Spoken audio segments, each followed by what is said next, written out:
আসসালামু আলাইকুম রহমতুল্লাহি ওয়া বারাকাতুহু। আলহামদুলিল্লাহ ওয়াসসালাতু ওয়াসসালামু আলা নবিয়িনা মুহাম্মদ। দেশে এখন পুজোর মৌসুম চলছে। এই পুজোর মৌসুমকে কেন্দ্র করে দু একটি কথা বলবো। এখনকার যুবক যুবতীদের, মুসলিম যুবক যুবতীদের কি যে হয়ে গেছে আল্লাহ সুবহানাহু ওয়া তাআলাই ভালো জানেন। 10টা মানুষকে খুশি করতে গিয়ে আল্লাহ তাআলাকে নারাজ করে ফেলে। এরা নিজেকে মুসলিম বলে দাবি করে, আসলে এরা মুসলিম মানে প্রকৃতপক্ষে মুসলিম না। মুসলিমের অর্থই কি? মুসলিম হচ্ছে নিজেকে সমর্পণ করে দেওয়া আল্লাহ তাআলার কাছে। তার মানে আল্লাহ তাআলা যেভাবে আপনাকে জীবনযাপন করতে বলেছেন সেভাবে আপনি জীবনযাপন করবেন। যেভাবে আল্লাহ সুবহানাহু ওয়া তাআলা আপনাকে আপনার যে সমস্ত কাজ রয়েছে সেগুলো করতে বলেছেন সেগুলো আপনি করবেন, অর্থাৎ আল্লাহ তাআলার কথা মোতাবেক আপনি জীবনযাপন করবেন।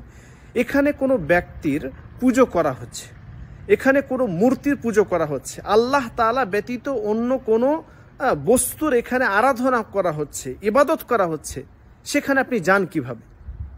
সেটা দেখলেই তো আপনার গা জ্বলে উঠবে। সেটা দেখলেই, সেটা শুনলেই আপনার মানে সেটার কথা শুনলেই, কানে শুনতে পেলেই প্রকৃতপক্ষে একজন মুসলিম যদি কোনোদিন কোথাও পুজো হচ্ছে, কোথাও আল্লাহ তাআলা ব্যতীত অন্য কোনো ব্যক্তির বা অন্য কোনো জিনিসের এখানে পুজো করা হচ্ছে বা ইবাদত করা হচ্ছে, এটা শুনলেই তো গা জ্বলে উঠবে। আপনি সেখানে অংশগ্রহণ করছেন, আপনি সেটার শুভেচ্ছা জানাচ্ছেন। কিভাবে শুভেচ্ছা জানাতে পারেন আপনি? একজন প্রকৃতপক্ষে মুসলিম কোনোদিন এটা সহ্য করতে পারে না যে আল্লাহ তাআলা ব্যতীত অন্য কোনো ব্যক্তির, অন্য কোনো জিনিসের এখানে পুজো হচ্ছে, অন্য কোনো জিনিসের এখানে ইবাদত হচ্ছে। আমরা সব সময় বলি লা ইলাহা ইল্লাল্লাহ, আল্লাহ ব্যতীত কোনো সত্য মাবুদ নেই, তার ইবাদত ছাড়া অন্য কোনো ইবাদত এই দুনিয়ার বুকে যাই করা হচ্ছে সেটা গ্রহণযোগ্য নয়। তো সে জায়গায় আপনি যান কিভাবে, শুভেচ্ছা জানান কিভাবে, সেখানে অংশগ্রহণ করেন কিভাবে? এটা তো একজন মুসলিম যুবক যুবতী বা মুসলিমের কোনোভাবেই যেতে পারে না তারা। তো আপনি এই সমস্ত জিনিসগুলো থেকে বাঁচুন। এখনকার যুবক যুবতীরা 10টা মানে বন্ধু বান্ধবদেরকে খুশি করার উদ্দেশ্যে তারা ওখানে চলে যাচ্ছে। আমার বন্ধু আছে, আমাকে যেতে হবে, আমার বান্ধবী দাওয়াত দিয়েছে, আমাকে যেতে হবে।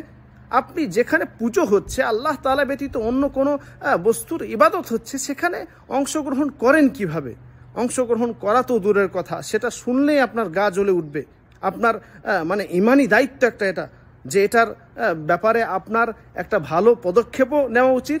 এবং সাথে সাথে আপনার বন্ধু বান্ধব যদি থাকে, আপনার কোনো বন্ধু যদি আপনাকে দাওয়াত দেয়, হিন্দু বা গैर মুসলিম যারা, তাদেরকে আপনি দাওয়াত দিন, তাদেরকে আপনি বুঝান, নসিহত করুন। সেটা না করে আপনি নিজেই তাদের ধর্ম গ্রহণ করে ফেলছেন, তাদের মতো করে চলতে শুরু করছেন। এরকমভাবে একজন মুসলিমের কর্তব্য না, বা কোনো মুসলিম এভাবে নিজেকে পেশ করতে পারে না।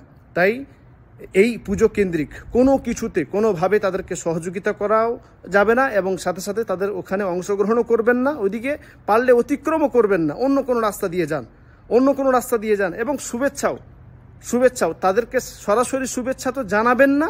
এবং সোশ্যাল মিডিয়াতেও, এখন সোশ্যাল মিডিয়াতে খুবই ফিতনা চলছে, সবাই এখানে ওখানে শুভেচ্ছা জানাচ্ছে, শুভেচ্ছাও জানাবেন না। এটাও জানানো ঠিক না।